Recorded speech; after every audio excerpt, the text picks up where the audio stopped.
Hello everyone, I welcome you all again. Part first में हमने section 6 तक and chapter 3 तक कवर कर लिया था। अब हम आगे के सेक्शंस को डिस्कस करेंगे वन बाय वन। तो जिसने अभी पार्ट फर्स्ट नहीं देखा है वो पहले उसको देख ले, उसके बाद इस पे आए। तो चलिए शुरू करते हैं। सेक्शन 7 चैप्टर 4 जो कि बात कर रहा है सेंट्रल सुपरवाइजरी बोर्ड की। अब इसका सेक्शन 7 है, वो क्या कहता है, constitution of central supervisory board. इसका सब क्लॉज 1 कह रहा है the central government shall constitute a board to be known as the central supervisory board to exercise the power and perform the function conferred on the board under this act। जो central government है वो एक board constitute करेगी जिसको central supervisory board कहा जाएगा। To exercise वो उन सभी प्रकार के शक्तियों को उन सभी प्रकार के कामों को परफॉर्म करने के लिए जो कि इस बोर्ड को कन्फर किए जाएंगे, इस बोर्ड को दिए जाएंगे। दूसरा क्या कहता है, the board shell consist of the minister in charge of the ministry of department of family welfare who shall be the chairman ex officio. ये जो बोर्ड है इसमें कौन कौन से लोग हैं उनके कॉन्स्टिट्यूशन की बात की जा रही है। सबसे पहला है कि minister in charge of ministry और डिपार्टमेंट ऑफ फैमिली वेलफेयर। तो मिनिस्ट्री और डिपार्टमेंट ऑफ फैमिली वेलफेयर के जो मिनिस्टर होंगे वो इस बोर्ड के चेयरमैन बनाए जाएंगे और वो एक्स ऑफिसियो होंगे। दूसरा कह रहा है कि the secretary to the government of India in charge of the department of family welfare, मतलब डिपार्टमेंट ऑफ फैमिली वेलफेयर का जो सेक्रेटरी होगा वो इस बोर्ड का वाइस चेयरमैन बनाया जाएगा और वो एक्स ऑफिसियो होगा। फिर सी कह रहा है कि 3 member to be appointed by the central government. 3 member ऐसे होंगे जो कि सेंट्रल गवर्नमेंट के द्वारा अपॉइंट किए जाएंगे टू रिप्रेजेंट करने के लिए the ministries of central government in charge of women and child development. In charge of women and child development का को रिप्रेजेंट करने के लिए एक लोग को अब 3 मेंबर्स को अपॉइंट किया जाएगा। डिपार्टमेंट ऑफ कहाँ कहाँ के होंगे, पहला तो हो जाता है कि इन charge of women and child development, दूसरा डिपार्टमेंट ऑफ लीगल अफेयर और तीसरा है legislative department in the ministry of law and justice and Indian system of medicine and homeopathy. ठीक, ये तीनों डिपार्टमेंट दिए गए हैं जहाँ से एक एक लोगों को लिया जाएगा और सेंट्रल गवर्नमेंट उनको अपॉइंट करेगी। फिर डी कह रहा है the director general of health service of the central government, और डायरेक्टर जनरल को अपॉइंट किया जाएगा हेल्थ सर्विस सेंट्रल गवर्नमेंट की हेल्थ सर्विस का, जो कि एक्स ऑफिसियो होगा। फिर उसके बाद ई क्लॉज कहता है 10 member to be appointed by the central government. 10 ऐसे सदस्य जो कि सेंट्रल गवर्नमेंट के थ्रू अपॉइंट किए जाएंगे टू ईच फ्रॉम एमंग्स्ट, जिसमें से मतलब कि 2-2 लोग लिए जाएंगे इन 5 सब क्लॉजेस में जो दिए गए हैं वहाँ से। जैसे कि एमिनेंट मेडिकल जेनेसिस्ट पहला, 2 लोग लिए जाएंगे एमिनेंट गायनोकोलॉजिस्ट एंड ऑब्स्टेट्रिशियन और एक्सपर्ट ऑफ स्त्री रोग और प्रसूति तंत्र, एक लोग यहाँ से लिए जाएंगे, 2 लोग यहाँ से। फिर 2 मेंबर लिए जाएंगे एमिनेंट जो कि पेडियाट्रिशियन होंगे, बच्चों के डॉक्टर जिनको कहा जाता है। फिर 2 लोग एमिनेंट सोशल साइंटिस्ट होंगे, वहाँ से लिए जाएंगे। फिर representative of women welfare organisation, 2 member यहाँ से लिए जाएंगे जो कि रिप्रेजेंटेटिव होंगे वुमेन वेलफेयर ऑर्गेनाइजेशन के। ये हो गया। फिर एफ क्लॉज क्या कह रहा है, 3 वुमेन मेंबर ऑफ पार्लियामेंट, 3 महिला सदस्य लिए जाएंगे पार्लियामेंट से, संसद से आके, ऑफ हुम 2 shall be elected by the house of the people, जिसमें से 2 लोग हाउस ऑफ द पीपल मतलब लोकसभा से होंगी और एक जो होंगी वो काउंसिल ऑफ स्टेट राज्यसभा से होंगी। फिर 4 मेंबर को अपॉइंट किया जाएगा सेंट्रल गवर्नमेंट के through by rotation to represent the state and the union territory, मतलब कि 4 मेंबर को सेंट्रल गवर्नमेंट अपॉइंट करेगी रिप्रेजेंट करने के लिए राज्यों को और केंद्र शासित प्रदेशों को। और 4 लोग जो हैं, 4 यहाँ से लिए जा रहे हैं, जिसमें से 2 तो आपके ले लिए जाएंगे ये स्टेट और यूनियन टेरिटरीज के लिए, और जो 2 बच रहे हैं वो अल्फ़ाबेटिकल ऑर्डर से लिए जाएंगे, वो alphabetical order and 2 in the reverse alphabetical order. फिर नेक्स्ट कह रहा है provided that no appointment under this clause shall be made except on the recommendation of the state government or as the case may be the union territory।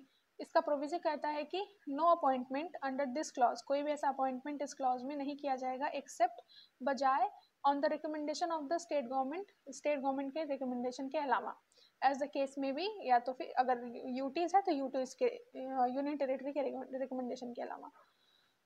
फिर H कह रहा है an officer not below the rank of joint secretary और equivalent of the central government in charge of family welfare who shall be the member secretary ex officio। An officer एक ऐसा officer होगा जो not below the rank of joint secretary, जो joint secretary के rank के नीचे का ना हो और इक्विवेलेंट हो कहाँ का, सेंट्रल गवर्नमेंट का, इंचार्ज ऑफ फैमिली वेलफेयर, जो फैमिली वेलफेयर का इंचार्ज हो, who shall be the member secretary, और इस बोर्ड का वो मेंबर सेक्रेटरी बनाया जाएगा और एक्स ऑफिसियो होगा। ये तो हो गई सेक्शन 7 की बात। इसमें कितने सेक्शन 7 में कितने लोग कैसे कैसे अपॉइंट किए जा रहे हैं। अब 8 सेक्शन पे आते हैं जिसमें कि term of office of member, उनका टेन्योर की बात की जा रही है कि जो मेंबर को अपॉइंट किया जा रहा है सेक्शन 7 में, उनका क्या टर्म होगा, क्या उनका टेन्योर होगा, कितने दिन के लिए वो अपॉइंटमेंट के लिए रहेंगे। तो इसका जो सब क्लॉज 1 है 8 का, वो कह रहा है कि the term of office of a member other than ex officio member shall be, मतलब कि उस बोर्ड के मेंबर का जो टर्म है, किसको छोड़कर, जो एक्स ऑफिसियो है उनको छोड़कर उनका क्या होगा। पहला कहता है ए सब clause in case of appointment under clause E and clause F of subsection 2 of section 7, मतलब सेक्शन 7 के सबसेक्शन 2 का जो क्लॉज ए और एफ में जिसका अपॉइंटमेंट हो रहा है, उनका जो टेन्योर होगा वो सिर्फ 3 साल का होगा। और बी कहता है कि इन case of appointment under clause ji of the said subsection 1 year, और क्लॉज जी में जिन मेंबर का अपॉइंटमेंट किया जा रहा है सेक्शन 7 के, उनका जो है 1 ईयर होगा। 2 क्या कहता है, if a casual vacancy occurs in the office, तो कह रहा है कि if a casual vacancy occurs in the office of any member whether by reason of his death, resignation or inability to discharge his function owing to illness or other incapacity, such vacancy shall be filled by the central government by making a fresh appointment, and the members who appointed shall hold office for the remainder of the term of office of the person in whose place he is so appointed। इसमें कह रहा है कि अगर कोई vacancy अगर होती है, वो भी किसके थ्रू, उस मेंबर की डेथ हो जाती है या फिर रेजिग्नेशन देता है किसी इनएबिलिटी के थ्रू, या फिर वो कोई इलनेस उनको आ जाती है, कोई इनकैपेसिटी है जिसके कारण वो अपना टेन्योर को कंटिन्यू नहीं कर पा रहे हैं, तो ऐसी वैकेंसी को सेंट्रल गवर्नमेंट एक फ्रेश अपॉइंटमेंट के थ्रू फिल करेगी। और उसके बाद सेक्शन 3 कह रहा है, सबसेक्शन 3 कह रहा है the vice president shall perform the function as may be assign to him by the chairman from time to time. तो वाइस प्रेसिडेंट अपने फंक्शन को अपॉइंट करेगा जैसा कि चेयरमैन उसको टाइम टू टाइम बताता रहेगा। फिर सबसेक्शन 4 कहता है the procedure to be followed by the member in discharge of their function shall be as such may be prescribe. जो प्रोसीजर है वो जो भी ये जो प्रोसीजर इसमें दिया गया है कैसे फंक्शंस को डिस्चार्ज करना है, वो प्रिस्क्राइब किए जाएंगे। वो सारी चीज़ें इस एक्ट के थ्रू प्रिस्क्राइब की जाएंगी, उसी के हिसाब से उनको अपने अपने फंक्शंस को परफॉर्म करना होगा। फिर आता है section 9 meetings of the board. अब मीटिंग कैसे कैसे हेल्ड की जाएगी, क्या टेन्योर होगा, कितना इंटरवल होना चाहिए, वो सारी चीज़ें यहाँ पे दी हुई हैं।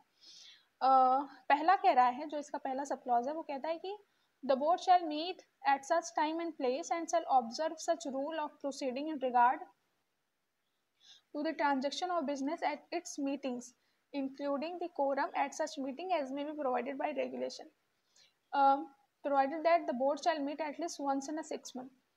तो ये जो बोर्ड है shall meet at such time and place, ऐसे ऐसे समय पे और ऐसे जगह पे ये लोग अपने मीटिंग को ऑर्गेनाइज करेंगे। And shall observe the such rule, और सारे रूल्स एंड रेगुलेशन को ऑब्जर्व करते हुए जो भी प्रोसीजर दिया गया है बिजनेस के ट्रांजेक्शन वगैरह में इस मीटिंग के में, including the quorum of such meeting, इस कोरम को इंक्लूड करते हुए, as may be provided by this regulation, जो कुछ भी इस रेगुलेशन ने प्रोवाइड किया हुआ है इस मीटिंग के नियम कानून से रिलेटेड, वो सारा कुछ परफॉर्म किया जाएगा। प्रोवाइडेड दैट, लेकिन प्रोविजो कह रहा है दैट बोर्ड शैल मीट, जो बोर्ड है वो मीटिंग कम से कम 6 महीने में एक बार को जरूर करेगी। The chairman and is in his absence the vice chairman shall preside at the meeting of the board। Chairman करेगी या फिर चेयरमैन करेगा या फिर उनके एब्सेंस में वाइस चेयरमैन इस मीटिंग को प्रिसाइड करेंगे। सब क्लॉज 3 कह रहा है if for any reason the chairman और वाइस चेयरमैन अनेबल, या किसी भी कारण से चेयरमैन या वाइस चेयरमैन नहीं है, अनेबल टू अटेंड, वो नहीं अटेंड कर पा रहे हैं इस मीटिंग को, तो कोई और मेंबर होगा जिसको एग्जिस्टिंग मेंबर के थ्रू चूज किया जाएगा, वो परफॉर्म करेगा। फिर सबसेक्शन 4 इसमें कह रहा है all question which come up before any meeting of the board shall be decided by a majority of the votes of the member present and voting, and in the event of an equality of votes, the chairman or in his absence, the person presiding shall have to exercise a second or casting vote.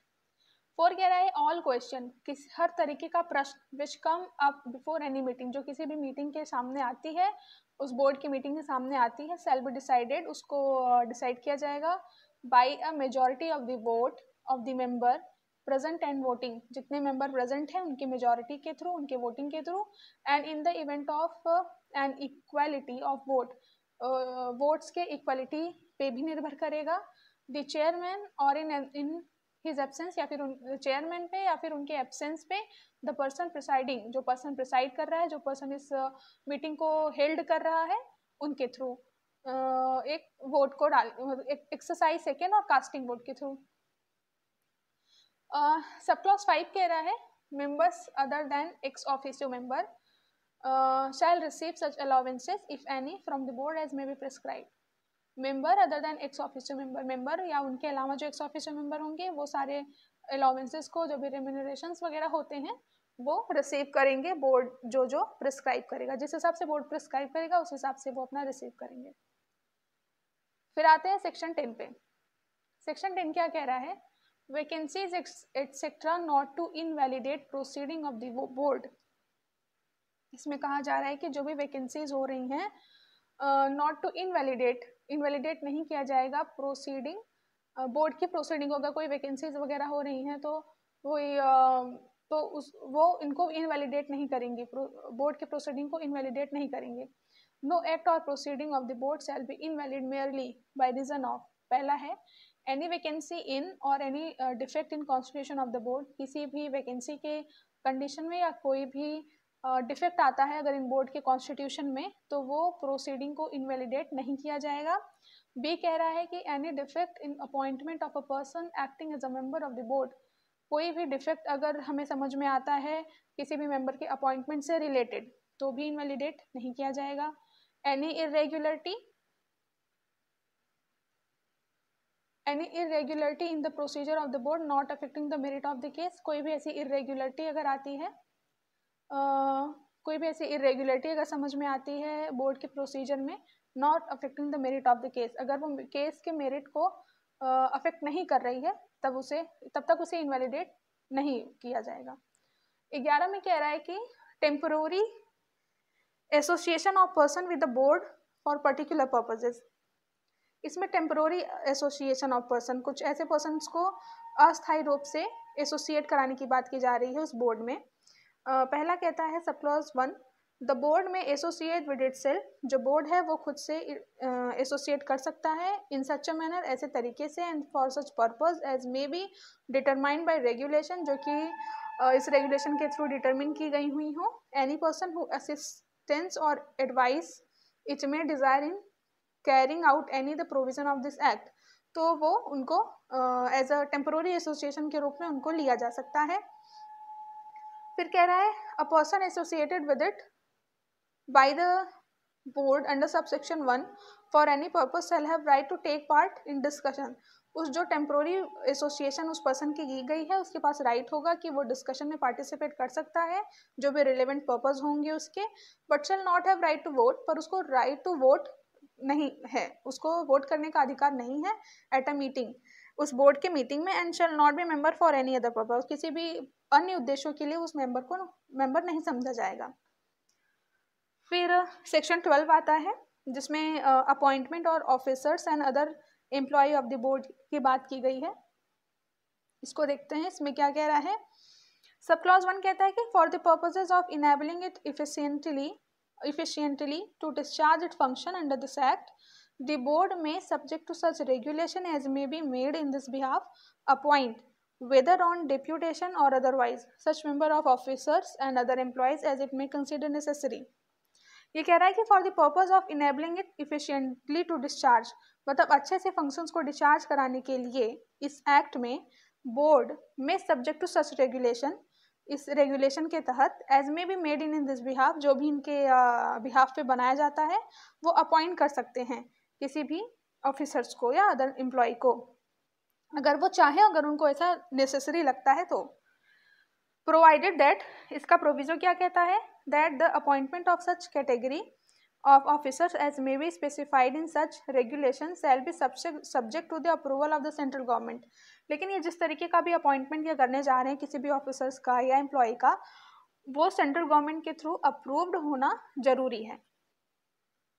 Subsection 2 क्या कह रहा है, every officer और other employ appointed by the board shall be subject to such condition of service and shall be entitled to such remuneration as may be specified in the regulation। Every officer, जितने भी officers होंगे या फिर other employ होंगे appoint किए जाएंगे इस board में, वो इन सारे they shall be subject to such condition, वो इस कंडीशन के थ्रू गवर्न होंगे इस सर्विस के थ्रू, एंड शैल बी एंटाइटल्ड, और वो इसके अधिकारी होंगे कि वो रेम्यूनरेशन को पा सकें जो भी इस रेगुलेशन ने स्पेसिफाई किया हुआ है।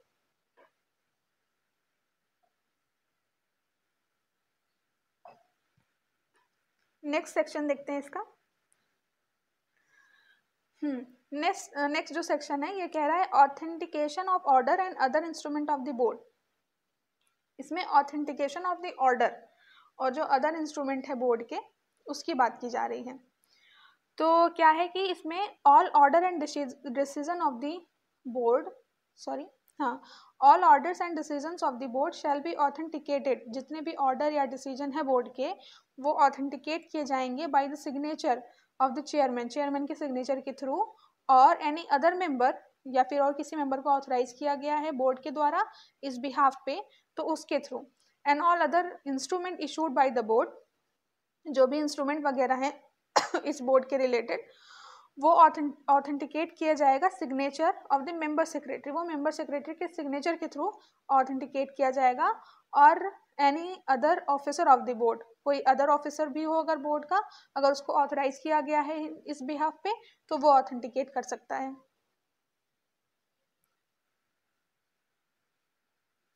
फिर नेक्स्ट आता है section 14, disqualification for appointment as member.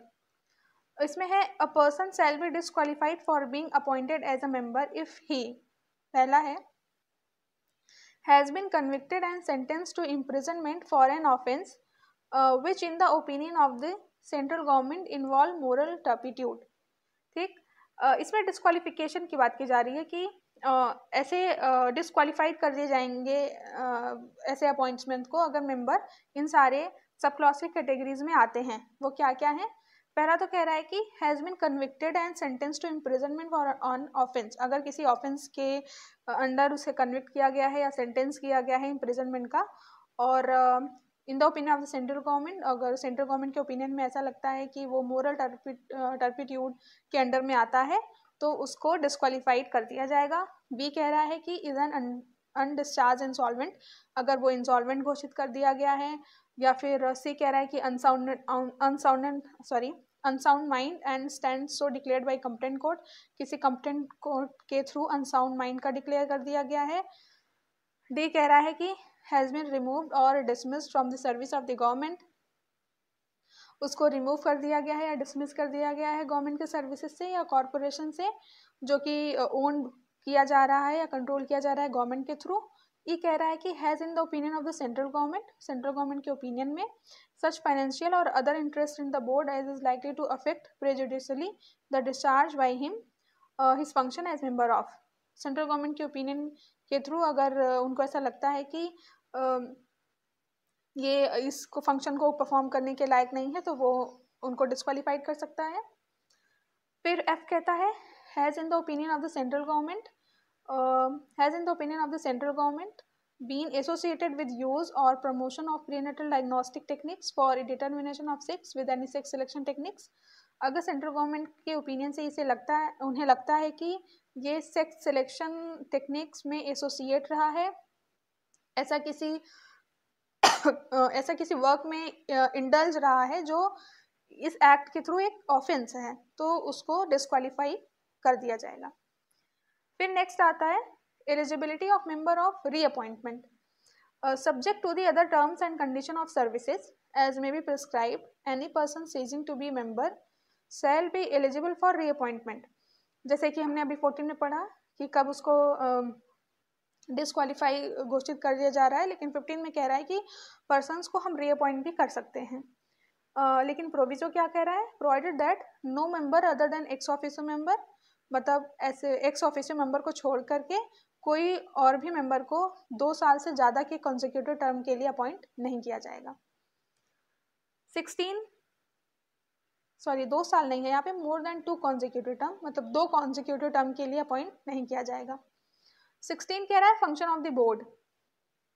अब बोर्ड के क्या फंक्शंस हो सकते हैं, तो बोर्ड के फंक्शंस को देखते हैं। The board shell have the following functions, namely to advise the central government on policy matter relating to the use of prenatal diagnostic technique, sex selection technique and against their misuse। तो इस board का main function यही होगा कि sex selection techniques का जो misuse हो रहा है उसको रोकना, और जो प्रीनेटल डायग्नोस्टिक टेक्निक्स हैं उनमें अपना व्यू को देना कि कैसे इसको परफॉर्म किया जा सकता है। To review and monitor implementation of this act, review करना, मॉनिटर करना, ये एक्ट का इम्प्लीमेंटेशन कैसे हो रहा है, ग्राउंड लेवल पे क्या रियलिटी है, क्या इन सारे प्रोविजंस को लोग मान रहे हैं या नहीं मान रहे हैं, या फिर अभी भी ये प्रैक्टिसेस चल रही हैं to detect the sex of that foetus. तो ये सारी चीज़ों से रिलेटेड ये बोर्ड का काम होगा। फिर टू क्रिएट पब्लिक अवेयरनेस को क्रिएट करना, और practice of preconception sex selection, मतलब कैसे प्री कॉन्सेप्शन सेक्स सिलेक्शन का जो प्री कॉन्सेप्शन सेक्स सिलेक्शन जो प्रैक्टिस है वो कैसे किया जा रहा है, and prenatal determination of sex of foetus leading to the female foeticide. तो बेसिकली यही है कि लीगल अवेयरनेस को फैलाना, और ये जो प्रैक्टिसेस चल रही हैं फीमेल फिटिसाइड्स की, उनको कैसे कंट्रोल में लाया जा सकता है, वो सारी चीज़ों से रिलेटेड। और 4 कह रहा है to lay down code of conduct to be observe, एक ऐसा कोड ऑफ कंडक्ट को प्रिपेयर करना जो ऑब्जर्व किया जाए पर्सन्स के द्वारा, जो कि इन जेनेटिक काउंसलिंग सेंटर में या जेनेटिक लेबोरेटरी में या फिर क्लिनिक्स में काम कर रहे हैं, उन पर्सन्स के लिए कोड ऑफ कंडक्ट प्रिपेयर करना। 5 कहता है कि to oversees the performance of various bodies constituted under the act and take appropriate step to ensure its proper and effective implementation। उन सारे ऐसे एक्ट्स को ओवरसीज कर देना जो इस एक्ट के अगेंस्ट हों, और उन सारे ऐसे एक्ट को प्रॉपर इम्प्लीमेंटेशन में लाना जो इस एक्ट में कहा गया है, राइट। फिर any other function as may be prescribed under the act, और भी ऐसे कोई फंक्शंस जो इस एक्ट के थ्रू प्रिस्क्राइब किया गया हो।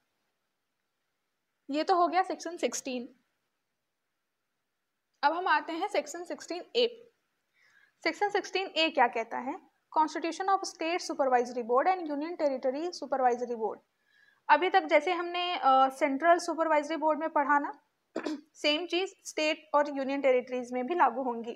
तो एक बार रीडिंग कर लेते हैं, इसका मतलब तो मैंने आपको समझा ही दिया है। इसमें क्या कह रहा है, each state and union territory having legislature shall constitute a board to be known as the state supervisory board. तो स्टेट एंड और union territory supervisory board as the case में be which shall have the following functions, मतलब कि एक state में state supervisory board कैसे बन रहा है और एक यूनियन टेरिटरीज में सुपरवाइजरी बोर्ड कैसे बन रहा है, उसका फंक्शन क्या क्या होगा वो इसमें दिया गया है। वही है इसमें भी कि टू क्रिएट पब्लिक अवेयरनेस को फैलाना और इस तरीके की प्रैक्टिसेस को रोकना जो कि इस एक्ट के अगेंस्ट एक ऑफेंस होती हैं, और to review the activities of the appropriate authority की एक्टिविटीज़ को रिव्यू करना, और स्टेट गवर्नमेंट में जो बोर्ड तैयार किए गए हैं वो कैसे कैसे अपने फंक्शंस को परफॉर्म कर रहे हैं उनको रिव्यू करना। फिर to monitor the implementation of provision of the act, मतलब इस एक्ट के अंदर जो भी प्रोविजन है उनके इम्प्लीमेंटेशन को मॉनिटर करना कि कैसे परफॉर्म किया जा रहा है। To send such consolidated report as may be prescribed in respect of the various activities undertaken in the state under the act to board and the central government and any other function as may be prescribed under the act। मतलब कि to send such consolidated report, ऐसे consolidated report को भेजना, ऐसे हाँ ऐसे एक consolidated report को भेजना as may be prescribed, जो prescribe किया गया है in respect of the various activities, बहुत सारी एक्टिविटीज से रिलेटेड जो कि इस एक्ट के थ्रू प्रिस्क्राइब किया गया है स्टेट बोर्ड और सेंट्रल बोर्ड, सेंट्रल गवर्नमेंट के थ्रू। फिर आते हैं हम सबसेक्शन 2 में, जिसमें कि the state board shell consist of. अब इनका कॉन्स्टिट्यूशन क्या है, इस स्टेट बोर्ड में क्या क्या कौन कौन मेंबर होंगे, वो इसकी बात की जा रही है।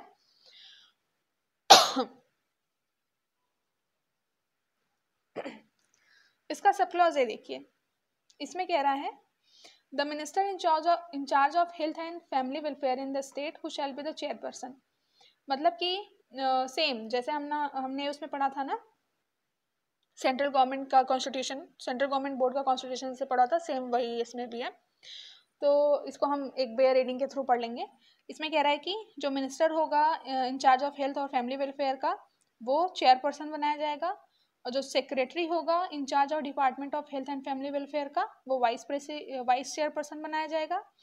और जो सेक्रेटरी या कमिश्नर्स होते हैं in charge of department of women and child development के या सोशल वेलफेयर के, law and Indian system of medicine के एंड होम्योपैथी के, या फिर उनके रिप्रेजेंटेटिव, उनको अपॉइंट किया जाएगा। फिर डी कहता है कि director of health and family welfare और Indian system of medicine and homeopathy of the state government के फैमिली वेलफेयर और इंडियन सिस्टम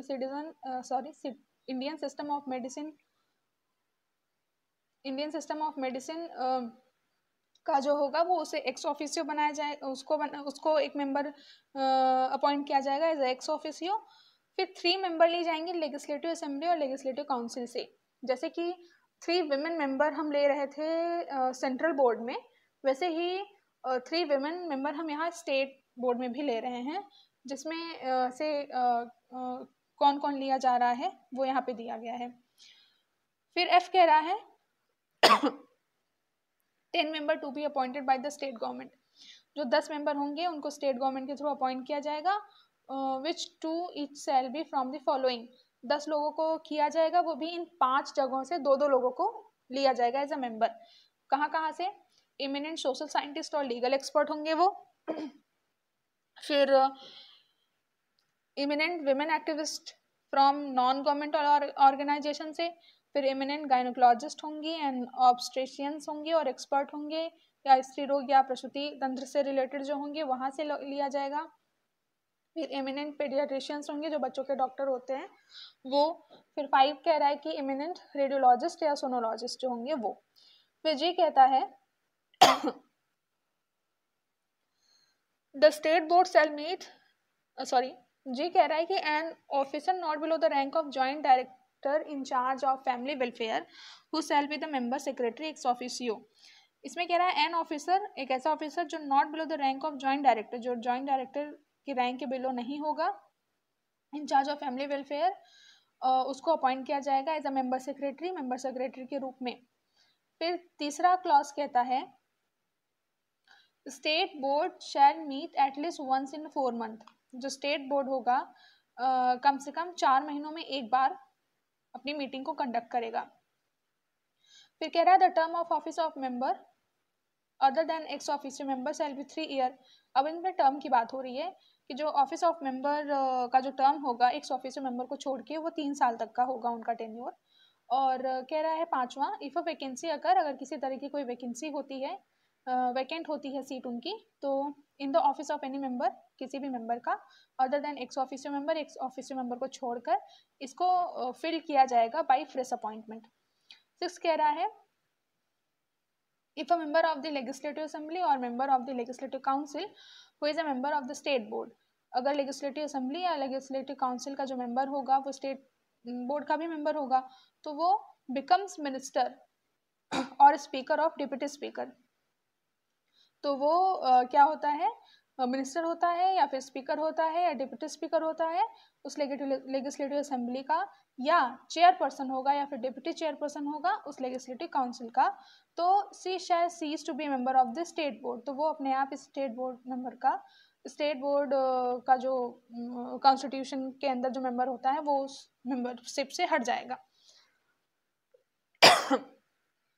सातवां कह रहा है one third of the total number of member of the state board shall constitute the quorum। अब quorum कैसे इनका होता है, वो कम से कम पूरे मेंबर का 1/3 प्रेजेंट होना चाहिए वहां पे। आठवां कह रहा है कि द स्टेट बोर्ड में co-opt a member as and when required provided that the number of co-opted member does not exceed 1/3 of the total strength of the state board। ये को-ऑप्टेड मेंबर क्या हुआ, को-ऑप्टेड मेंबर का मतलब हुआ कि to make summon member through the choice of the present member, मतलब किसी को मेंबर बना लेना, जो एग्जिस्टिंग मेंबर होते हैं उनके चॉइस के थ्रू, तो उनको मेंबर बना लिया जाएगा और उनके पास सेम पावर और फंक्शन होगा जैसे कि अदर मेंबर्स के पास होता है। और the right to vote and shall abide by the rule and regulation, ये सारी except the right to vote, उनके पास राइट टू वोट नहीं होगा। लेकिन जैसे हमने सेंट्रल बोर्ड पढ़ा था सेम चीज़ें यहाँ पे भी मिल रही हैं हम लोगों को। तो 10 कह रहा है इन respect of member not specified in this section, ऐसे मेंबर के बारे में जो इस सेक्शन के थ्रू स्पेसिफाई नहीं किए गए हैं। The state board shall follow, जो स्टेट बोर्ड होगा वो फॉलो करेगी वो सारे प्रोसीजर्स को और कंडीशंस को जो कि इनके थ्रू एप्लीकेबल होती हैं। जो भी board as to provide as are applicable to the board, जो बोर्ड को एप्लीकेबल होंगी वो सारी चीज़ें यहाँ पे दी जाएंगी। फिर आता है चैप्टर 5। चैप्टर 5 आपका appropriate authority and advisory committee की बात करता है। इसमें कितने सेक्शंस हमें देखने को मिलेंगे, 17 और 17A, इसमें 2 ही सेक्शन है, तो इसको हम देख लेते हैं यहाँ पे। Appropriate Authority and Advisory Committee. The central government shall appoint by the notification in the official gazette one or more appropriate authority for each of the union territories for the purpose of this act. जो central government होगी वही appoint करेगी notification के द्वारा official gazette में, वो चाहे तो एक से ज़्यादा अप्रोप्रिएट अथॉरिटी को अपॉइंट कर सकती हैं for each of the union territories और for the purpose of this act. ठीक, द सॉरी सबसेक्शन 2 कह रहा है the state government shall appoint by notification in the official gazette one और more appropriate authority for the whole और part of the state for the purpose of this act having regard to the intensity of the problem of prenatal sex determination leading to female foeticide.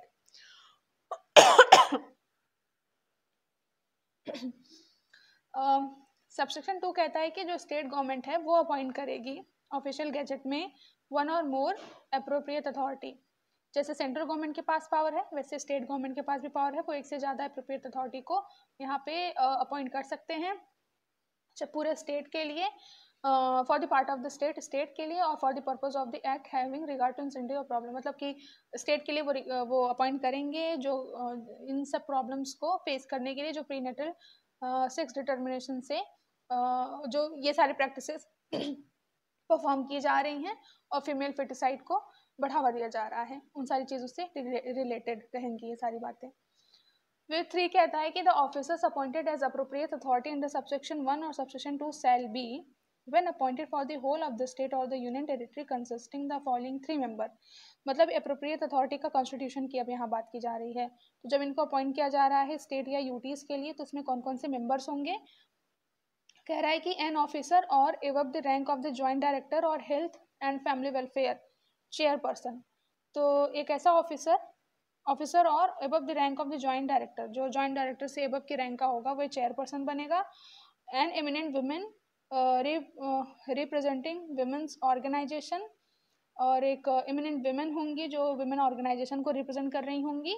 और तीसरा कह रहा है an officer of law department, एक law department का एक officer होगा of the state, जो स्टेट लेवल का होगा या तो यूनियन टेरिटरी के लेवल का होगा। Provided that it shall be the duty of the state or the union territory concerned to constitute multi-member state or union territory level appropriate authority within 3 months of the coming into force of the prenatal diagnostic techniques regulation prevention of misuse amendment act 2002। तो इस act को govern करते हुए इसने कहा है कि provided that, इसका प्रोविजो कह रहा है, it's be the duty of the state और यूटी, मतलब स्टेट किसी भी स्टेट या केंद्र शासित प्रदेश की ड्यूटी होगी कॉन्स्टिट्यूट मल्टी मेंबर, वो चाहे तो मल्टी मेंबर स्टेट या यूनियन टेरिटरी लेवल पे एक एप्रोप्रिएट अथॉरिटी 3 मंथ के भीतर वो बना सकते हैं coming into the force of, ये रेगुलेशन के फोर्स 2002 के फोर्स के होने से के पहले तक। ओके नेक्स्ट है provided further that any vacancy occurring therein shall be filled within 3 months of the occurrence। अब इसमें वैकेंसी की बात की जा रही है। बी कह रहा है इसमें when appointment for any part of the state or the union territory of such other rank as the state government or the central government as the case may be deemed fit। ये तो proviso हो गया ना। हाँ, B इसका अलग से इसमें दिया है कि when appointment for any part of the state या union territory of such other rank as the state government या central government as the case may be deemed fit, या central या state government में को जैसा भी सही लगता है वो अपने हिसाब से इसमें अपॉइंटमेंट करेंगे, चाहे स्टेट हो या यूटी हो। फिर 4 क्लॉज क्या कह रहा है, 4 में कह रहा है कि the appropriate authority shall have the following functions. अब उनको क्या क्या फंक्शंस दी गई हैं जो अप्रोप्रिएट अथॉरिटी सेक्शन 17 में बनाई जा रही हैं। उनका फंक्शन ये है कि टू ग्रांट सस्पेंड और कैंसिल रजिस्ट्रेशन, मतलब कि रजिस्ट्रेशन को प्रोवाइड कर देना या सस्पेंड कर देना या कैंसिल कर देना, किसका, तो किसी भी जेनेटिक काउंसलिंग सेंटर का, लेबोरेटरी का या क्लिनिक का। फिर बी कह रहा है कि to enforce standards prescribe for the genetic counselling centre, genetic laboratory and genetic clinic, मतलब इन तीनों प्रीमाइसिस का स्टैंडर्ड को इन्फोर्स कराने का भी काम कर सकते हैं। फिर सी करता है कि टू इन्वेस्टिगेट कंप्लेंट्स, किसी भी कंप्लेंट्स में इन्वेस्टिगेट करना, अगर लगता है कि इन तीनों ही सेंटर्स ने या फिर लेबोरेटरी ने या क्लिनिक ने किसी भी प्रोविज़न का वायलेशन किया हुआ है तो। To seek and consider the advice of the advisory committee, वो एडवाइजरी कमेटी की एडवाइस को कंसिडर कर सकते हैं, कॉन्स्टिट्यूटेड अंडर द सेक्शन 5, जो सेक्शन 5 में कॉन्स्टिट्यूट किया गया है। ऑन एप्लीकेशन के through for registration and on complaint for suspension और कैंसिलेशन ऑफ रजिस्ट्रेशन, मतलब वही हुआ कि रजिस्ट्रेशन के सस्पेंशन या कैंसिलेशन से रिलेटेड कोई भी वो अगर उनको चाहिए है एडवाइजरी कमेटी से तो वो ले सकते हैं। ई कह रहा है to take appropriate legal action, appropriate legal action अगर वो लेना चाहते हैं तो ले सकते हैं against the use of any sex selection, अगर सेक्स सिलेक्शन से रिलेटेड कोई एक्टिविटीज़ परफॉर्म की जा रही हैं तो बाय एनी पर्सन, किसी भी पर्सन के थ्रू एट एनी प्लेस, किसी भी प्लेस पे। और वो कैसे लेंगे, सीओ मोटो खुद से लेंगे या तो ब्रॉट इट्स नोटिस या उनके संज्ञान में ये चीज़ लाई जाती है। And also to initiate independent investigation, अगर वो चाहे तो स्वतंत्र रूप से अपना इन्वेस्टिगेशन को स्टार्ट कर सकते हैं। फिर अगेन सेम चीज़ कि वो पब्लिक अवेयरनेस में पार्टिसिपेट करके इसको और अवेयर कर सकते हैं कि सेक्स सिलेक्शन और प्रीनेटल डिटर्मिनेशन ऑफ सेक्स को कैसे करना है। फिर to supervise the implementation of the provision of the act and rule, मतलब इस एक्ट के को सुपरवाइज करना कि इसका इम्प्लीमेंटेशन कैसा चल रहा है। फिर क्या है कि to recommend to the CSB and state board modification required in the rule in accordance with the change in technology और सोशल कंडीशन, मतलब किसी भी तरह के अगर चेंज या फिर सोशल कंडीशन में कोई चेंज आ रही है, टेक्नोलॉजी में कोई चेंज आ रही है तो उससे रिलेटेड बोर्ड को वो रिकमेंड कर सकते हैं, चाहे वो सेंट्रल बोर्ड हो या स्टेट बोर्ड हो। फिर to take action on the recommendation of advisory committee ने अगर कोई कुछ रिकमेंड किया है तो वो उसके बेसिस पे एक्शन भी ले सकते हैं और वो इन्वेस्टिगेशन को भी स्टार्ट कर सकते हैं, वो सस्पेंशन या कैंसिलेशन भी कर सकते हैं रजिस्ट्रेशन का। फिर 5 कह रहा है द सेंट्रल गवर्नमेंट और the state government as the case में be self constitute an advisory committee for each appropriate authority to aid and advise the appropriate authority in discharge of its function and shall appoint one of the member of the advisory committee to its chairman। Again वही चीज़ इसमें भी है इसमें कह रहा है कि जो सेंट्रल गवर्नमेंट या स्टेट गवर्नमेंट है, जो भी केस बने इसमें, वो एडवाइजरी कमेटी को कॉन्स्टिट्यूट करेंगे फॉर ईच अप्रोप्रिएट अथॉरिटी, सारी अप्रोप्रिएट अथॉरिटी के लिए, उनको एड करने के लिए, उनको एडवाइस करने के लिए, अपने फंक्शंस के डिस्चार्ज करने के टाइम पे। एंड शैल अपॉइंट, अब वो चाहें तो अपॉइंट कर सकते हैं एक मेंबर को एडवाइजरी बोर्ड कमेटी का as a chairman. The advisory committee shall consist of, क्या क्या होगा इसमें, मेडिकल एक्सपर्ट होंगे from amongst the gynaecologist, obstetricians, paediatrician and medical geneticist. इसमें 3 मेडिकल एक्सपर्ट होंगे, गायनोकोलॉजिस्ट होंगी, ऑब्स्ट्रेशियंस होंगे, पेडियाट्रिशियन होंगे जो बच्चों से रिलेटेड डॉक्टर्स होते हैं वो, और मेडिकल जेनेसिस्ट अनुवांशिक से रिलेटेड कुछ होता है, कुछ जो रिलेटेड पर्सन होंगे वो। एक लीगल एक्सपर्ट होगा इसमें। सी कह रहा है 1 officer to represent the department dealing with information and publicity of the state government और the union territory as the case में भी। एक ऑफिसर जो कि रिप्रेजेंट करेगा डिपार्टमेंट को, जो कि इन सब इंफॉर्मेशन एंड पब्लिसिटी से डील करता है उसको। फिर एक डी है 3 eminent social worker of whom not less than 1 shall be from amongst the representative of women organisation. 3 eminent social worker को लिया जाएगा, होम नॉट लेस देन 1, जिसमें से not less than 1 shall be from amongst representative of women organisation, जिसमें कि women organisation को represent करने वालों में से होंगे। फिर 7 कह रहा है no person who has been associated with the use of promotion of prenatal diagnostic technique for determination of sex और sex selection shall be appointed as a member of the advisory committee. इसमें कह रहा है कि no person who has been associated, ऐसे किसी भी person को नहीं है लिया जा रहा है, हु हैज़ बीन एसोसिएटेड, जो कि एसोसिएटेड हैं with the use of promotion of prenatal diagnostic techniques for determination of sex, मतलब ऐसे किसी भी पर्सन को अपॉइंटमेंट नहीं किया जा रहा है जो कि सेक्स डिटर्मिनेशन जैसे काम में इन्वॉल्व रहे हों, उनको अपॉइंट नहीं किया जाएगा इसमें इस कमेटी का मेंबर। द एडवाइजरी कमेटी में meet as and when it thinks fit on the request of the appropriate authority, जो एडवाइजरी कमेटी होगी वो एप्रोप्रिएट अथॉरिटी के रिक्वेस्ट पे अपनी मीटिंग को हेल्ड कराएगी for consideration of any application for registration of और एनी कंप्लेंट और सस्पेंशन कैंसिलेशन, मतलब कि किसी भी तरीके का रजिस्ट्रेशन के मैटर को लेके, किसी कंप्लेंट के मैटर को लेके या रजिस्ट्रेशन के कैंसिलेशन को लेके, इन सारी चीज़ों को लेके वो मीटिंग को हेल्ड कराएंगे। Provided that the period intervening between the 2 meetings shall not exceed the prescribed period, मतलब कि जो भी इस एक्ट में प्रिस्क्राइब किया गया पीरियड है वो उसको इंटरवेन नहीं करेंगे बिटवीन 2 मीटिंग, 2 मीटिंग के बीच में इंटरवेन नहीं करेंगे। The term and conditions subject to which a person may be appointed to the advisory committee and the procedure to be followed by such committee in discharge of its functions shall be such as may be prescribed। जो term and condition दिया गया है